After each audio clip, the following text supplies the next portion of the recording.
अस्सलाम वालेकुम दोस्तों, अय्याज शुजा आपकी खिदमत में हाजिर है और आपको खुश आमदीद मेरे फेसबुक पेज और यूट्यूब चैनल पर। नाज़रीन, इस्टेब्लिशमेंट और पीडीएम इत्तेहाद में इख्तलाफात शुरू हो चुके हैं।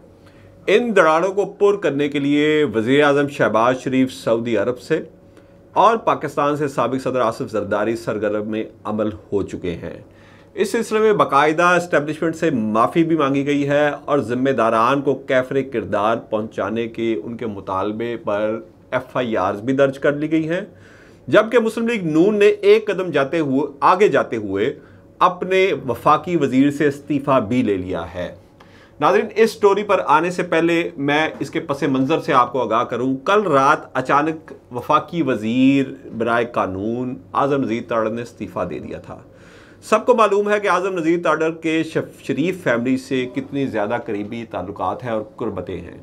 इनके जितने भी केसेस थे PTI के दौर में, चाहे वो नैब के हों, दीगर केसेस, करप्शन केसेस, आज़म नज़ीर ताडर सफ़े अव्वल में रहकर इन केसेस को लड़ रहे थे। आखिर वो क्या वजह हुई कि आज़म नज़ीर ताडर जो कि बड़े मुतहर्रिक थे, प्रेस कॉन्फ्रेंसेस कर रहे थे, सफ़े अव्वल पे आके मुस्लिम लीग नून के राना सनाउल्लाह के साथ दिफा कर रहे थे, उनको अचानक ऐसी ज़ाती मुसरफियात लाहक हुई कि उन्होंने कल रात अपना हाथ से लिखा हुआ इस्तीफ़ा वज़ीर आज़म को भिजवा दिया, जबकि वज़ीर आज़म पाकिस्तान में मौजूद भी नहीं है। नाज़रीन, उस तरफ मैं आता हूँ कि ये क्या हुआ था। ये किस्सा है आसमा जहांगीर कॉन्फ्रेंस का। लाहौर के मकामी 5 स्टार होटल में ये कॉन्फ्रेंस हुई और इस कॉन्फ्रेंस के दौरान मंजूर पश्तीन ने तकरीर करते हुए बड़े सख्त अल्फाज फ़ौज के ख़िलाफ़ इस्तेमाल किए, जिस पर वहाँ पर बहुत ही सख्त नारे लगाए गए। और वो ऐसे नारे थे जिनको बसीयत पाकिस्तानी, मुहिब वतन पाकिस्तानी में दोहराना भी पसंद नहीं करता। इख्तलाफात हो सकते हैं लेकिन वो किसी एक ज़ात से हो सकते हैं। अगर आपके इख्तलाफात हैं, मेरी मुराद मंजूर पश्तीन साहब की है और जिनसे भी उनके इख्तलाफात हैं, इदारे के साथ कोई इख्तलाफ नहीं है। अगर सुप्रीम कोर्ट से भी लोग इख्तलाफ करते हैं तो ये भी नाजायज़ है। हाँ, उस इदारे में साकब निसार साहब के साथ लोगों के इख्तलाफात हैं, बिल्कुल हो सकते हैं, उनके फैसलों से भी इख्तलाफ किया जा सकता है, लेकिन इदारे से इख्तलाफ नहीं हो सकता। पार्लियामेंट में शख्सियात पर एतराज़ हो सकता है लेकिन इदारे से इख्तलाफ नहीं हो सकता। तो यही उस दिन हुआ। मंजूर पश्तीन साहब ने अपनी तकरीर में पूरे इदारे के ख़िलाफ़ जो ज़ुबान इस्तेमाल की और उनकी तकरीर के दौरान जो नारेबाजी की गई, इस पर इस्टेब्लिशमेंट ने बहुत सख्त बुरा मनाया, बहुत सख्त नाराज़गी का इजहार किया। लेकिन बात यहीं पे नहीं रुकी। इस तकरीर के दौरान आज़म नज़ीर ताडर मुस्कुरा रहे थे और हौसला अफजा अमेज़ मुस्कुराहट से ये नारे लगाने वालों की हौसला अफजाई कर रहे थे, जो कि इदारों को किसी सूरत भी कबूल नहीं। इदारे पहले ही बड़ी मुश्किल में हैं और सोशल मीडिया पर उन पर बड़ी सख्त तनकीद की जा रही है। और इस हवाले से जबकि हुकूमत में शामिल शख्सियात उन पर तनकीद करने वालों की हौसला अफजाई करें, और आगे जाके मैं बताऊँगा कि किस हुकूमती शख्सियत ने बाकायदा कुछ लफ्ज़ भी अदा किए, तो ये उनको कबूल नहीं है। आज़म नज़ीर ताडर तो वहाँ बैठ कर सिर्फ मुस्कुरा रहे थे, लेकिन हमारे वज़ीर ख़ारजा इससे भी चंद कदम आगे चले गए।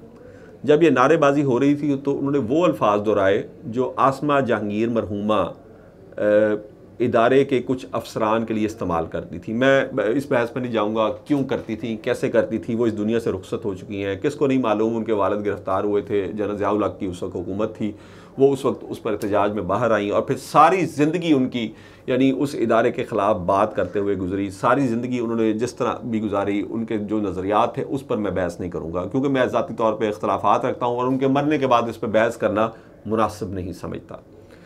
वही अल्फाज हमारे वज़ीर ख़ारजा बिलावल भुट्टो ज़रदारी ने इस्तेमाल किए, जिस पर उससे भी ज़्यादा सख्त रद्द आया, उससे भी ज़्यादा सख्त था। उस पर उन्होंने नाराज़गी का इजहार किया, जिस पर फिर साबिक सदर आसिफ जरदारी फ़ौरन मैदान में उतरे और कल उन्होंने रातों रात तमाम चैनल्स को अपनी माजरत भेजी। बिलावल भुट्टो ज़रदारी की माजरत रिकॉर्ड करके भिजवाई गई और बैकडोर चैनल से भी राब्ते किए गए। किसे नहीं मालूम कि इमरान खान की हुकूमत को घर भेजने में सबसे ज़्यादा अहम किरदार आसिफ जरदारी का था। किसे नहीं मालूम कि नवाज शरीफ जब वज़ीर आज़म थे, उनकी हुकूमत थी और मुस्लिम लीग नून की हुकूमत के दौरान बलोचिस्तान की हुकूमत उल्टाने में, मुस्लिम लीग नून की इत्तेहादी हुकूमत उल्टाने में आसिफ जरदारी का हाथ था। और ये किसके इशारे पे हुआ?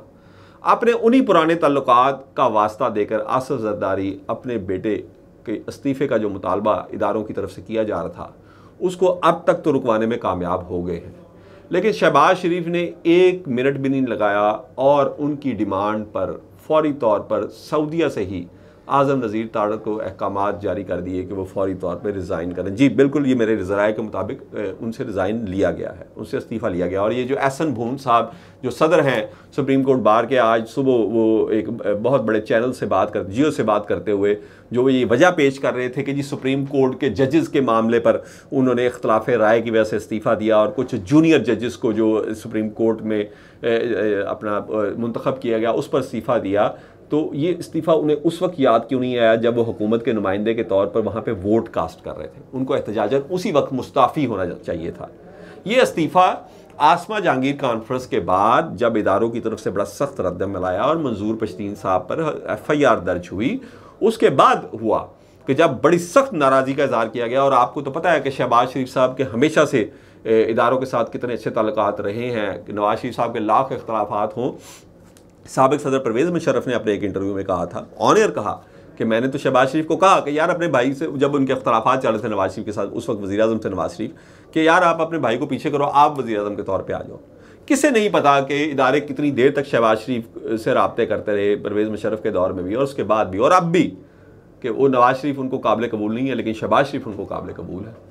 तो ये कैसे हो सकता था कि उनकी काबीना का एक वज़ीर जो है वो इस तरह इदारों के ख़िलाफ़ वहाँ पे नारेबाजी की जा रही हो, और जो बिल्कुल मेरिट पे मैं भी उसके ख़िलाफ़ हूँ कि ऐसी नारेबाजी नहीं की जानी चाहिए थी। और आप यकीन करें कि उसका सबसे पहले दिफा जो है वो तहरीक इंसाफ के जो सोशल मीडिया के एक्टिविस्ट हैं, जो सोशल मीडिया के लोग हैं, उन्होंने किया कि ठीक है इख्तलाफात हैं लेकिन वो शख्सियात के साथ हैं, इदारे के साथ नहीं है। उनके आज भी दिल में एक इदारे का एहतराम मौजूद है, फ़ौज का एहतराम मौजूद है, हमारी सरहदों के मुहाफ़िज़ हैं, क्यों ना उनका एहतराम करें। वो जागते हैं तो हम सोते हैं।